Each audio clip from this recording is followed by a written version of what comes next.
ఆంధ్రుల రాజధానిగా అమరావతి నిర్మాణం జరిగితే కొన్ని లక్షల మంది, కొన్ని కోట్ల మంది బాగుపడతారు.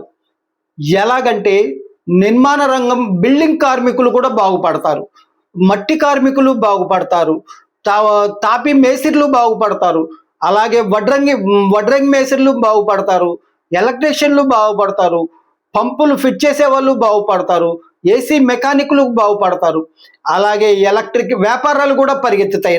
అమరావతి నిర్మాణం బాగా జరిగితే అన్ని వ్యాపారాలు పరిగెడతాయి.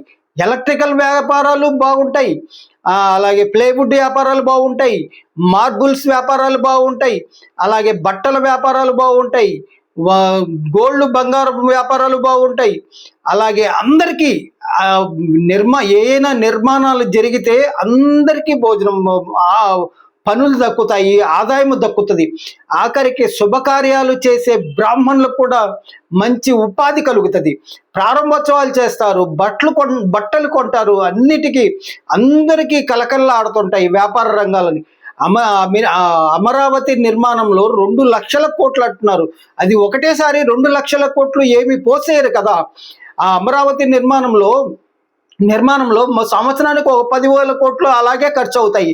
అవేమి ప్రజల అక్కడ స్థలాలు పొలాలు ఉంటాయి, పెట్టుబడిదారులు వస్తారు, కొంటారు, పెట్టుబడి పెట్టుకుంటారు, నిర్మాణం సాగించుకుంటారు. అలాగే సినిమా ఫీల్డ్ వాళ్ళు వస్తారు, ఎన్ఆర్ఐలు వస్తారు, అందరూ వస్తారు, బ్రహ్మాండంగా జరుగుతుంది, పాపులేషన్ పెరుగుతుంది. ఏదైనా సరే నిర్మాణ రంగాలు బాగుంటేనే ఏపీ 5 కోట్ల మందికి అభివృద్ధి కనిపిస్తుంది. అమరావతి అనేది ఒక పార్టీకో ఒక వ్యక్తికో సంబంధం లేదు. అమరావతి మన ఆంధ్రుల సంతోషదాయకమైన రాజధాని.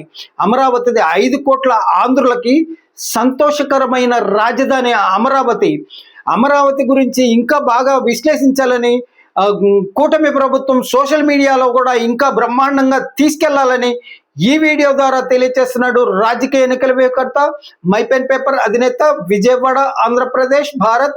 మిగిలిన విషయాలు రేపు మాట్లాడుకుందాం.